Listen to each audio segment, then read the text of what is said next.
라는 주제인데요. 구원을 받은 성도가 믿음 안에서 정상적으로 성장을 하여 믿음이 좀 자라게 되면 하나님의 일에 대해서 관심을 갖게 됩니다. 하나님께서는 자신의 일을 위한 동역자로 우리를 부르고 계시기 때문입니다. 그래서 이 세상에는 여러 유익하고 보람 있는 일들도 많이 있지만 그 중에서도 가장 보람되고 영광스러운 일은 이 땅 위에서 우리가 삶을 영위하는 동안에 우리에게 주어진 하나님의 일에 동참하는 것입니다. 그래서 하나님께서 우리를 구원하시고 당장에 하늘로 데려가시지 않고 이 세상에 두신 것은 우리가 해야 할 일이 있기 때문인데 그것은 저와 여러분이 하나님의 일에 적극적으로 참여하는 것을 하나님께서는 원하시고 계시는 것입니다. 하나님의 일은 천사들도 흠모하는 일이며 하나님의 격려와 하늘의 그 상급과 축복이 따릅니다. 그러면 하나님의 일이라는 어떠한 일을 말하는 것인지 우리 요한복음 6장을 좀 찾아보겠습니다. 요한복음 6장 26절에서 29절을 보겠습니다.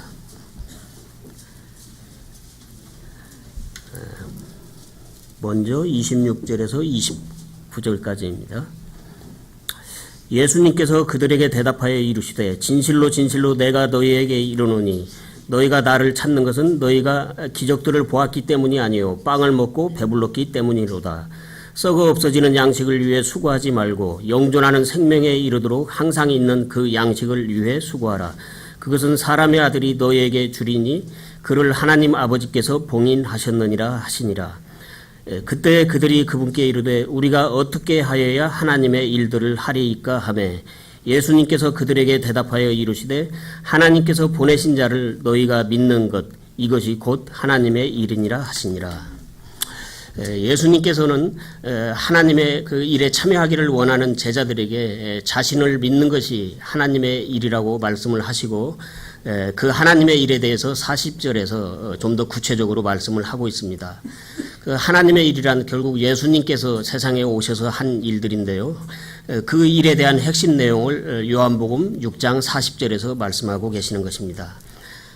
요한복음 바로 옆에 40절을 보겠습니다. 38절부터 읽겠습니다. 나는 내 뜻을 행하려고 하늘로부터 내려오지 아니하고 나를 보내신 분의 뜻을 행하려고 내려왔느니라. 나를 보내신 아버지의 뜻은 이것이니 곧 그분께서 내게 주신 모든 것 중에서 내가 하나도 잃지 아니하고 마지막 날에 그것을 다시 일으키는 것이니라. 나를 보내신 분의 뜻은 이것이니 곧 아들을 보고 그를 믿는 모든 자가 영존하는 생명을 얻는 것이니라. 마지막 날에 내가 그를 일으키리라 하시니라. 여기 40절이 핵심입니다. 따라서 복음을 전하여 혼들을 구령하는 일에 우리의 초점을 맞추어야 하는데 영혼에 속한 하나님의 모든 일은 바로 이 복음을 전하는 일로부터 시작되는 것이기 때문입니다. 예수님께서는 이 하나님의 뜻을 행하려고 세상에 오신 것입니다. 그러므로 교회에 주신 그 밖의 모든 일들은 먼저 이 일이 선행되어야만 할 수 있는 일들이기 때문에 1차적으로 우리는 혼들을 구령하는 일에 매진을 해야 합니다. 사람들이 예수님을 믿는 것이 하나님의 일이요 그 일에 하나님께서는 동역자로 저와 여러분을 부르신 것입니다. 그래서 동역자란 마음을 같이하여 함께 일하는 사람을 말하는 것입니다.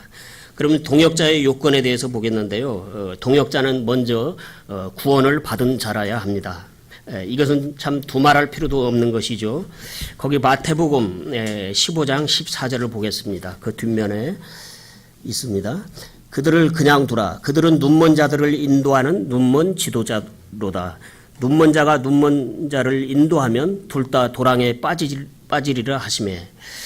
영적인 일에는 영적인 생명을 가진 자만이 참여할 수 있습니다. 영생이 없는 자는 영적으로 눈먼 자요. 눈먼 자는 눈먼 자가 눈먼 자를 인도하면 둘 다 도랑에 빠지기 때문입니다. 그래서 구원받지 못하고 종교 생활을 해서 밥을 먹고 사는 성직자나 또 그들을 통해서 종교 생활을 하는 사람들은 절대로 하나님의 일에 참여할 수가 없는 것입니다. 그러면 하나님의 동역자가 되기 위해서는 우리에게 온유한 그런 성품이 필요한데요. 온유하고 겸손한 그런 성품을 가져야 됩니다. 그러면 예수님의 성품은 어떠했는지 거기 마태복음 11장 29절을 통해서 보겠습니다. 나는 마음이 온유하고 겸손하니 너희 위에 내 멍에를 메고 내게 배우라. 그리하면 너희가 너희 혼을 위한 안식을 찾으리니. 온유함은 동역자가 반드시 갖추어야 할 매우 중요한 요건인데요. 예수님께서 죄인에 대하여 오래 참으시며 따뜻하고 부드러우며 겸손한 마음을 갖지 않으셨다면 하나님의 일을 이루실 수가 없으셨을 것입니다. 예수님께서는 종종 성급한 제자들을 만류하셨는데 알곡과 가라지 그 비유를 들어서 지금 당장 가라지를 뽑으려다가 잘못해서 곡식까지 뽑게 되면 하나님의 농사를 망칠 수 있기 때문에 수확 때까지 더 기다려야 한다고 말씀을 하셨으며 또 예루살렘으로 가시는 중에 사마리아 그 마을 사람들이 예수님을 받아들이지 않음으로써 이에 격분한 제자들이 엘리야 시대 때 엘리야가 했던 것처럼 불을 명하여 하늘로부터 불을 내려오게 해서 그 사마리아 예수님을 영접하지 않은 사마리아 마을 사람들을 다 태워 죽이자는 그런 건의를 한 제자들을 예수님께서는 크게 꾸짖으셨습니다.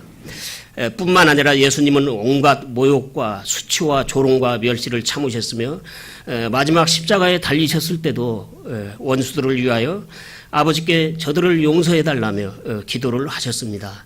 이처럼 온유하고 겸손한 마음을 가져야 하나님의 일을 이룰 수가 있습니다. 그래서 온유하고 겸손한 마음은 하나님을 사랑하고 영혼들을 불쌍히 여기는 그런 마음으로부터 나오는 것입니다. 그럼 모세가 하나님에 의해서 위대하게 쓰인 이유는 무엇입니까? 거기 민수기 12장 3절을 보겠습니다. 이제 그 사람 모세는 매우 온유하여 지면의 모든 사람보다 온유하였더라. 보신 것처럼 모세는 땅 위의 모든 사람들보다 더 온유한 사람이었다고 성경은 말씀하고 있습니다. 모세가 이집트의 왕자로 과거의 젊은 시절에는 온유함을 갖추지 못하였기 때문에 혈기를 못 참고 과격하게 나섰다가 뜻을 이루지 못하고 도망자의 신세가 되고 말았습니다. 그래서 광야에서 양을 키우며 40년 동안을 하나님께로부터 기나긴 훈련을 받고서야 모세는 비로소 온유함을 갖추게 되었는데 이제 하나님께서 쓰실 만한 그릇이 되어서 하나님의 뜻을 이루는데 사용을 하실 수가 있으셨던 것입니다. 시련과 고난을 통해서 모세는 온유한 성품을 구비하게 된 것입니다. 그래서 온유하지 못한 성품으로는 아무리 실력이 뛰어나도 하나님의 일을 하기가 어렵기 때문입니다. 그래서 어떤 사람이 목사 안수를 받고 사역을 하는데 실력이 아무리 뛰어나도 성품이 온유하고 겸손하지 못하면 많은 문제들이 발생하게 됩니다. 사람들이 붙지를 않아서 사역이 잘 안 되는 것입니다. 그러나 실력이 좀 부족해도 온유하고 겸손한 사람은 큰 문제 없이 교회를 이끌고 가는 것입니다. 그래서 사도 바울이 위대한 업적을 이룰 수 있었던 것은 그 역시 온유하고 겸손하신 예수님의 마음을 갖고 있었기 때문입니다. 똑똑한 사람들은 되게 차가운데 똑똑한 것은 좋지만 그들의 마음에는 온기가 없어서 사람들이 접근하기를 꺼려하는 것입니다. 그래서 온유하지 못하면 하나님의 동역자가 되기가 어렵습니다. 그리고 하나님의 동역자가 되기 위해서는 하나님의 목표를 자기 생의 목표로 삼고 살아야 합니다. 그래서 하나님의 뜻을 배우고 발견하여 그 뜻대로 살려는 그런 사람이어야지 됩니다. 거기 디모데전서 2장 4절을 보겠습니다. 그분은 모든 사람이 구원을 받고 진리를 아는 데 이르기를 원하시느니라. 많은 사람들은 대개 숨 돌릴 여유도 없이 자신만의 일에 몰두하여 살아가기에 바쁩니다. 이렇게 사람들은 자신의 유익을 위해서 살아가고 있습니다. 그들은 다 바쁘다고 합니다. 우리 성도들도 여기서 크게 벗어나지 않고 있는데요. 그러니 하나님께서 어떤 사람을 찾으시겠습니까? 하나님의 마음을 헤아릴 줄 아는 사람, 하나님께서 인생들을 향해서 가지고 계신 그 일에 관심을 갖고 있는 사람을 찾으시는 것은 당연한 것입니다. 하나님은 모든 사람이 구원을 받으며 진리를 아는 데 이르기를 원하고 계십니다. 따라서 우리는 너무 자신의 유익만을 돌아보지 말고 나의 삶을 하나님의 뜻에 맞추어서 살아야 합니다. 그래서 우리 모두는 똑같은 시간의 흐름 속에서 살고 있습니다. 우리보다 앞서간 그 믿음의 선진들도 인생의 빠듯한 그런 삶 가운데 있었지만 자신의 유익만을 돌아보지 않고 희생을 했기에, 주님을 위해서 희생을 했기에 오늘 저와 여러분의 존재가 예수님 안에 있게 된 것입니다. 그래서 나에게 복음을 전해준 사람이 고맙지 않습니까? 그들의 수고와 헌신으로 인해서 하나님 안에 있는 좋은 것들을 얻었으니 우리도 그것을 다른 사람들에게 알려주어야 합니다. 다음에 하나님을 위해서는 어떠한 희생이라도 감수하겠다는 사람을 하나님께서는 자신의 동역자로 쓰십니다. 거기 시편 69편을 좀 찾아보겠습니다. 시편 69편 9절에서 12절을 보겠습니다. 9절에서 12절입니다. 주의 집에 대한 열심이 나를 삼켰고 주를 모욕하는 자들의 모욕이 나를 덮쳤나이다. 내가 울며 금식으로 내 혼을 징계할 때 그것이 내게 모욕거리가 되었고 또 내가 굵은 배로 내 옷을 삼았더니 내가 그들에게 속담거리가 되었나이다. 성문에 앉은 자들이 나를 비방하며 내가 술주정뱅이들의 노랫거리가 되었나이다. 다음에 거기 로마서 14장 7절과 8절을 보겠습니다. 우리 중에 아무도 자기를 위해 살지 아니하고 또 아무도 자기를 위해 죽지 아니하는도다. 우리가 살아도 주를 위해 살고 죽어도 주를 위해 죽나니 그러므로 살든지 죽든지 우리가 주의 것이로다. 하나님을 위해서 살려는 성도들에게 마귀와 이 세상은 가만히 있지를 않습니다. 인간사 6천년 동안에 마귀와 이 세상의 영은 끊임없이 온갖 방법들을 동원하여 하나님께 속한 성도들을 거세게 때로는 유아적인 제스처를 보이면서 무력화시키는데 총력을 기울이고 있습니다. 마귀는 간교하게 진리와 비진리를 섞음으로써 성도들에게서 영적인 힘을 뺏는데 큰 성공을 보이고 있습니다. 그래서 진리를 선포한다고 하는 교회들도 이미 이 세상의 기세에 밀려서 후퇴하고 있는 양상을 보이고 있는 지가 이미 오래됐습니다.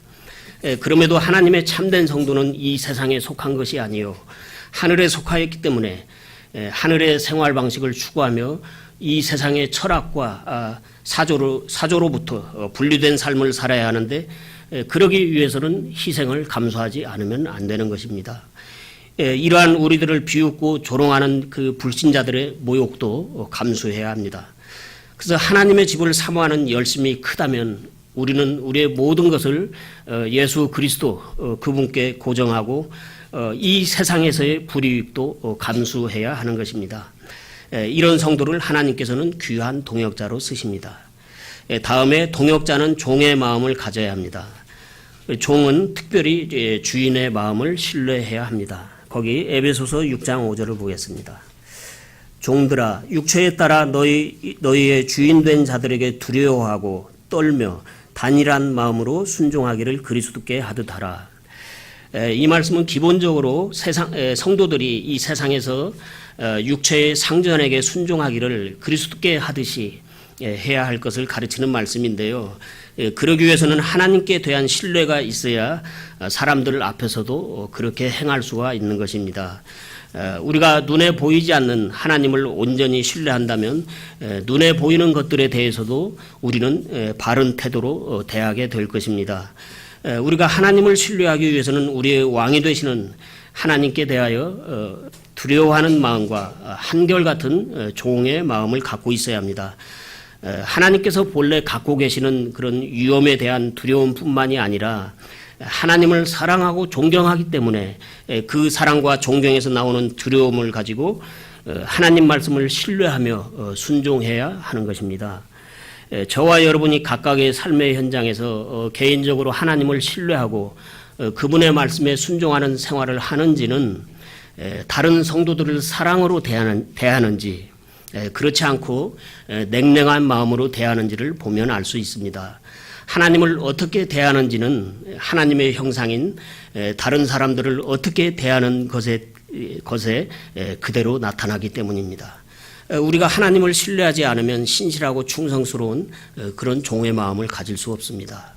다음에 종은 임의로 자기 임의로 독립적인 행동을 취해서는 안 됩니다. 그 사울왕은 아말렉과 그 짐승들을 남김없이 진멸하라는 하나님의 명령을 어기고 자기의 뜻을 반영하여 순종을 한 것처럼 했는데 그것은 주인을 속인 것입니다. 그리고 다윗의 군대 장관 요압도 주인의 뜻을 벗어나서 자기 임의대로 일을 처리했는데요. 사울 왕의 명령에 의해서 다윗을 쫓던 사울의 군대 장관 군대 장관 아브넬에 대해서 일을 잘못했습니다. 그래서 그 사울의 군대 장관인 아브넬은 바른 판단력을 갖고 있는 사람이었습니다. 그런 아브넬이 다윗을 이스라엘 왕으로 인정을 하고 화평을 청함으로 다윗은 그 조약을 받아들여 아브넬을 평안히 돌아가게 했습니다. 그런데 다윗의 신하인 요압은 자기 주인인 다윗 왕의 뜻에 불복하고 뒤따라가서 아브넬을 죽였습니다. 이 내용이 사무엘하 3장에 자세히 기록되어 있는데 나중에 한번 읽어보시기 바랍니다. 성도 여러분, 성경에 왜 이런 말씀들이 기록됐습니까? 이런 말씀들이 도대체 우리와 무슨 상관이 있습니까? 성경에 이런 말씀들이 기록된 이유는 저와 여러분의 배움을 위하여 기록된 것이라고 로마서 15장 4절은 말씀하고 있습니다. 저와 여러분도 사울이나 요압처럼 주님의 뜻에서 벗어날 소지가 다분히 있기 때문에 그에 대한 경계의 목적으로 이런 말씀들이 기록된 이유인 것입니다. 그래서 하나님의 동역자가 되기 위해서는 철저하게 주인의 뜻만을 따르는 종의 마음을 가져야 하며 자기 지식이나 주관을 내세워서는 안 됩니다. 다음에 하나님의 동역자가 되기 위해서는 혼들을 사랑해야 합니다. 거기 요한일서 4장 10절을 보겠습니다. 우리가 하나님을 사랑하지 아니하였으나 그분께서 우리를 사랑하시고 자신의 아들을 보내사 우리의 죄들로 인한 화해 헌물로 삼으셨나니 여기에 사랑이 있느니라. 하나님의 일에 참여하기 위해서는 하나님의 관심사에 우리 마음과 생각을 두어야 합니다. 하나님께서는 이 창조 세계를 사람을 위해서 창조하셨습니다. 사람은 하나님을 위해서 창조하셨습니다. 그런데 인간의 범죄로 인하여 인간은 하나님을 떠나게 되었고 하나님께서는 애써서 창조하신 하나님 창조물의 결정체인 인간들을 잃어버리게 되었습니다.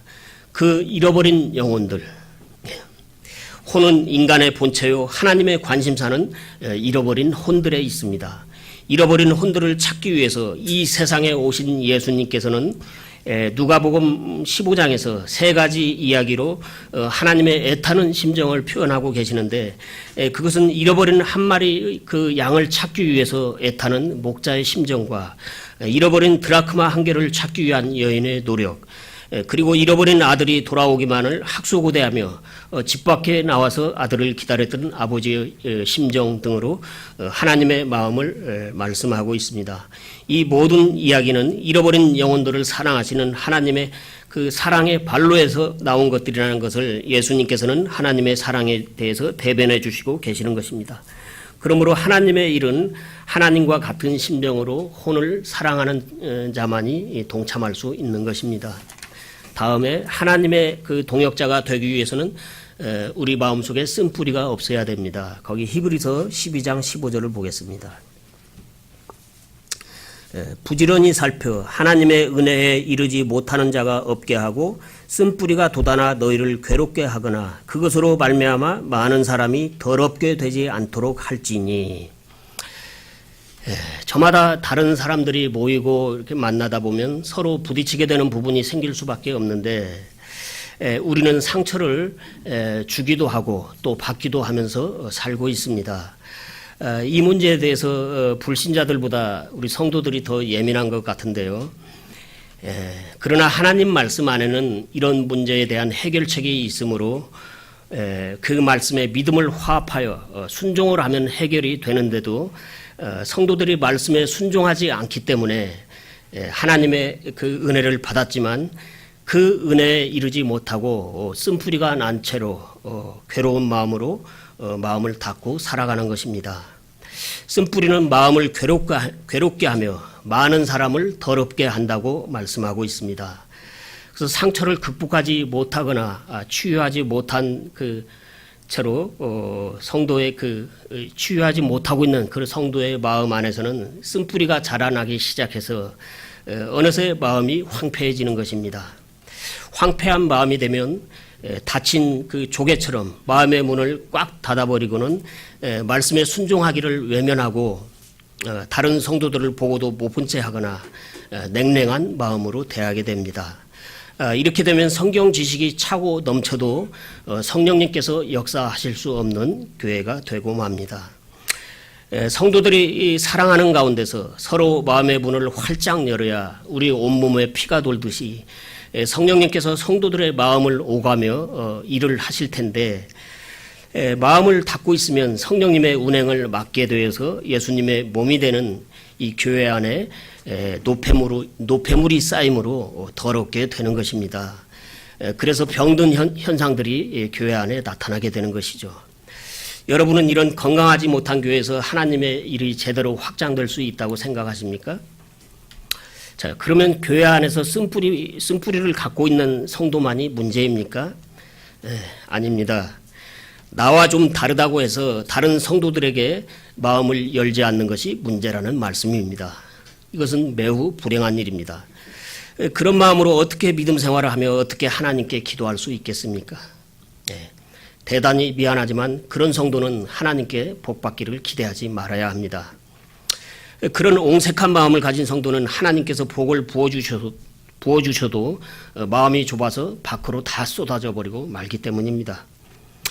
원인이 어디에 있든지 마음을 쉽게 열지 않는 성도들은 뭔지 모를 피해의식에 젖어 있게 마련인데 참 그 마음에는 기쁨과 감사하는 마음이 들어설 수 없는 것입니다. 성도들은 꽁한 마음과 냉랭한 마음을 버려야 합니다. 그렇지 않으면 여러분의 인성과 신앙 양심은 황폐해져서 마네킹처럼 되는 것입니다. 인성과 그 양심이 굳어버린 상태에서는 여러분이 하나님 말씀을 아무리 들어도 서기관들과 바리새인들처럼 여러분은 자신이 무엇이 잘못 배웠는지도 또 모르게 됩니다. 회개하고 마음을 부드럽게 가져야 합니다. 그래야 좁은 마음을 넓힐 수 있습니다. 옹색하고 편협한 마음으로 어떻게 영혼들을 사랑하며 타인의 유익을 구할 수 있는 하나님의 일에 참여하겠습니까? 거기 에스겔서 11장 19절 말씀을 보겠습니다. 내가 그들에게 한 마음을 주고 너희 속에 한 새 영을 넣어주며 그들의 살에서 돌 같은 마음을 제거하고 살로 된 마음을 그들에게 주어. 그 다음 36장 26절입니다. 또 내가 새 마음을 너희에게 주고 새 영을 너희 속에 두어 너희 살에서 돌 같은 마음을 제거하고 너희에게 살로 된 마음을 주리라. 회개해야 합니다. 다음에 하나님의 동역자가 되기 위해서는 육체를 신뢰하지 않아야 합니다. 빌립보서 3장 3절과 4절을 보겠습니다. 영으로 하나님께 경배하고 그리스도 예수님을 기뻐하며 육체를 신뢰하지 아니하는 우리가 곧 할례자니라. 나 역시 육체를 신뢰할 수도 있지만 그리하지 아니하노라. 만일 어떤 다른 사람이 육체를 신뢰할 만한 것이 자기에게 있는 줄로 생각하면 나는 더욱 그리하니. 다음에 예레미야 17장 5절입니다. 주가 이같이 말하노라. 사람을 신뢰하며 육체를 자기 무기로 삼고 마음이 주로부터 떠난 사람은 저주를 받으리라. 육체를 신뢰한다는 것은 신앙생활을 하는 성도들이 하나님만을 신뢰하지 않고 세상에서 통용되는 자신의 능력을 믿고 의지하는 것을 말하는 것인데요. 성도들 중에는 이 세상에서의 유용한 그런 조건과 실력을 가진 분들도 있습니다. 좋습니다. 성도가 그런 능력을 가지고 있다는 것이 나쁘다는 것은 아닙니다. 만약에 저와 여러분 또한 사회적으로 그런 파워를 갖고 있다면 우리는 자신의 그런 능력을 사용하지 않겠습니까? 그러나 성도가 자신의 그런 능력에 의존하다 보면 어느덧 하나님은 그 성도의 모든 것이 되지 않고 일부분만이 되고 마는 것입니다. 하나님은 때에 따라서 위기에 빠진 자신의 성도들을 구하기 위해서 세상에 힘 있는 사람을 사용하실 수도 있습니다. 그러나 그것은 우리의 소관이 아니므로 하나님의 일을 하는 데 있어서 우리는 우리의 육체에 속한 것들을 신뢰하며 그것을 의지해서는 안 됩니다. 사도 바울은 예수 그리스도가 자신의 전부였기 때문에 남들보다도 유리하고 뛰어난 자신의 모든 조건들을 다 버렸습니다. 그런 것들을 가지고 있으면 그런 것들이 예수님을 따르는 데는 방해물이 되기 때문입니다. 사도 바울은 그래서 그런 것들을 배설물로 여기고 버릴 수가 있었던 것입니다. 이것은 믿음의 원리에 대해서 생각해 보면 쉽게 이해할 수가 있는데요. 우리가 예수님을 믿고 혼의 구원을 받았을 때를 생각해 보면 우리의 육체에 속한 모든 것들이 우리가 구원을 받을 수 있도록 조금이라도 도움을 주었습니까? 아니죠. 구원을 받기까지에 있어서 그동안 복음의 여러 말씀들을 들은 것으로 인해서 나의 육체에 속한 모든 것들을 다 내려놓고 육체에 속한 그 어떤 것도 신뢰하지 않았을 때 우리는 오직 예수님만을 나를 죄 가운데서 구원하실 수 있는 유일하신 구원자로 바라보며 그 예수님을 향하여 절대적인 신뢰를 보였기 때문에 그것이 비록 작은 신뢰였지만 그런 절대적인 신뢰를 보였기 때문에 그 결과로 우리는 혼의 구원을 받은 것입니다. 이러한 믿음의 원리는 구원을 받고 나서도 그대로 저와 여러분의 생활의 모든 영역에서 그대로 똑같이 작용을 하는 것입니다. 그래서 믿음의 길에서 우리가 만나게 되는 모든 상황마다 우리가 어떻게 행해야 하는지는 성경에 거기에 대해서 성경에 다 기록을 해놓으신 것입니다. 그래서 이번에도 혼의 구원을 받을 때와 똑같이 나 자신을 신뢰하지 않고 오직 하나님만을 신뢰하며 기록된 말씀을 그대로 믿고 순종을 하면 됩니다. 그런데 이것이 말처럼 그렇게 잘 안 되고 있는 것이 우리의 문제요 안타까운 현실입니다. 그래서 저와 여러분에게 고난이 필요한 것입니다. 맛을 봐야 합니다. 우리는 고난을 좋아하지 않지만 하나님께서 주시는 고난과 징계의 회초리를 맞고 나면 비로소 우리는 나의 방법이나 나의 꾀로 국면을 전환해 보려는 그런 시도를 포기하고 이제는 하나님 말씀을 붙들고 오직 하나님만을 신뢰하는 마음으로 돌아서게 됩니다. 고린도후서 1장 8절에서 10절을 보겠습니다. 좀 찾아보겠습니다. 고린도후서 1장 8절에서 10절입니다.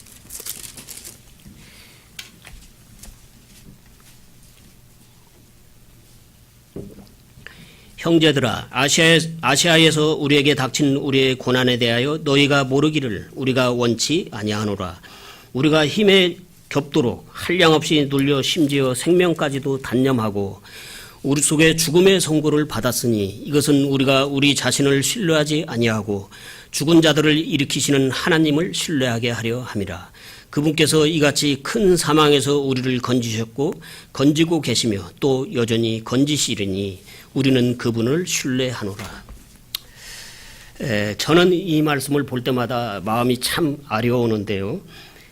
사도 바울도 이 땅에서 믿음의 좁은 길을 가고 있을 때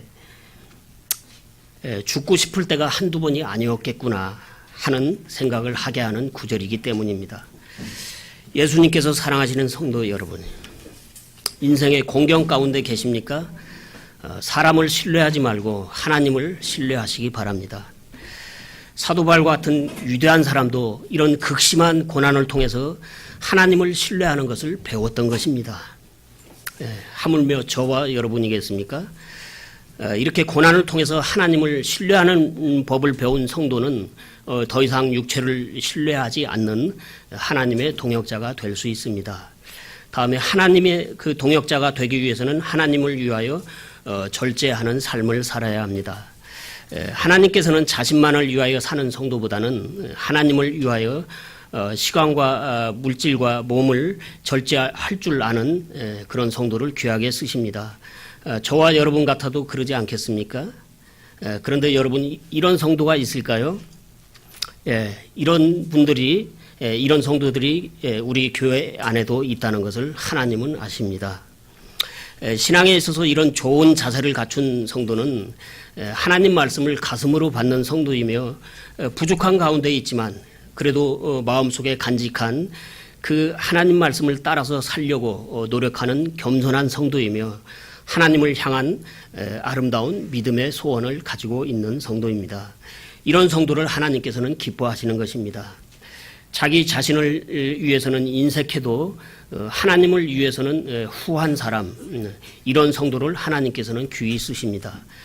교회 안에는 이런 성도들이 있습니다. 그래서 우리는 섣부른 판단으로 다른 성도들의 그 믿음을 함부로 깎아내려서도 안 됩니다.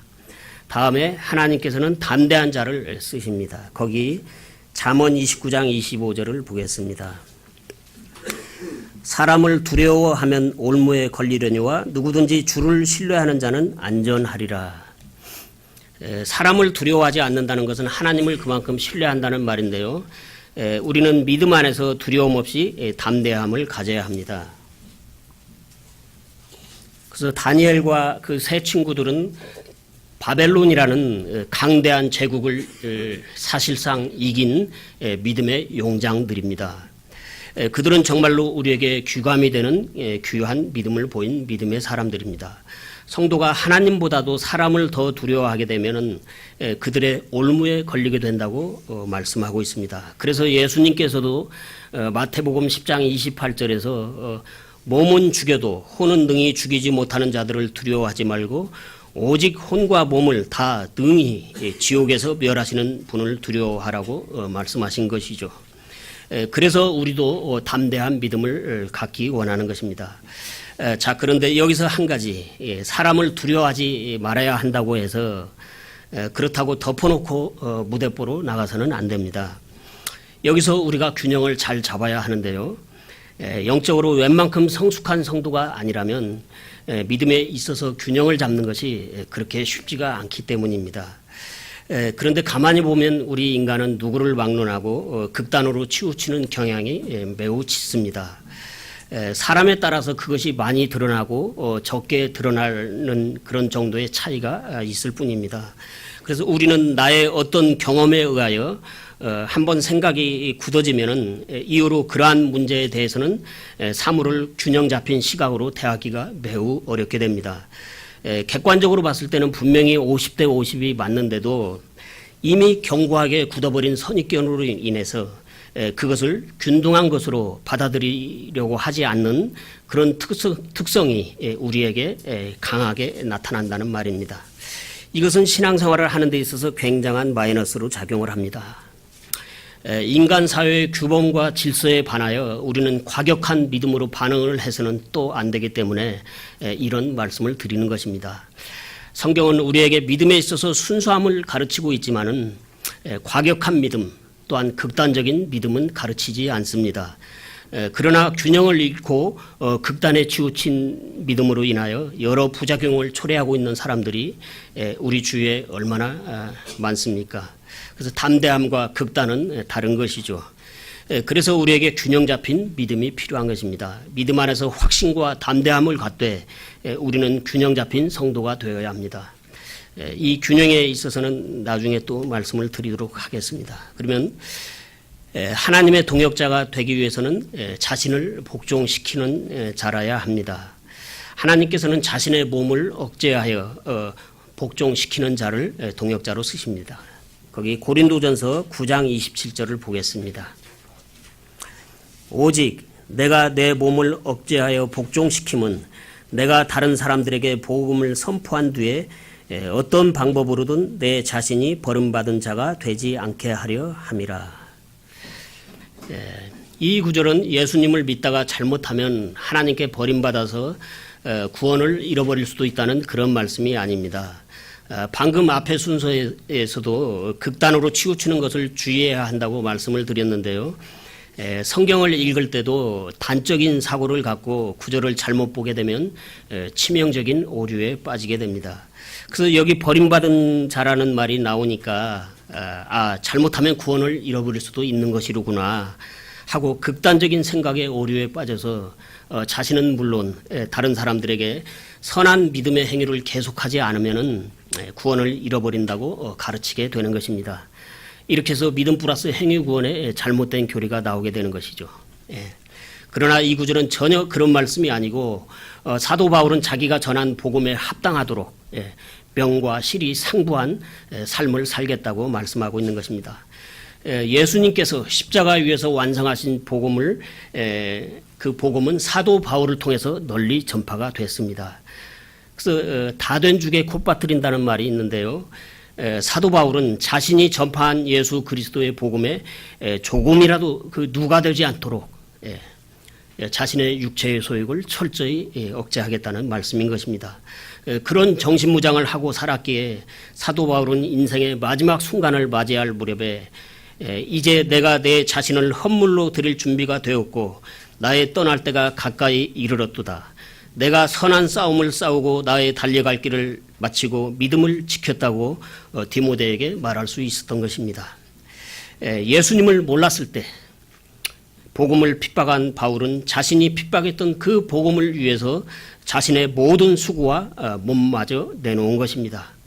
마치 주인을 위해서 평생 죽도록 일하고 마지막에 죽어서는 고기와 가죽마저 주인에게 다 주고 떠나는 소처럼 말입니다. 바울은 그와 같은 삶을 살았던 것입니다. 정말 사도 바울답지 않습니까? 사도 바울은 자신이 전한 복음의 내용에 합당하도록 자신의 삶을 견본으로 내놓은 것입니다. 사도 바울은 하나님의 좋은 동역자요, 일꾼 중에 일꾼이었습니다. 끝으로 자신의 모든 삶의 영역에 있어서 성경 말씀을 그때그때 적용하여 순종하는 자를 하나님께서는 자신의 동역자로 사용을 하십니다. 이것으로 마치겠습니다.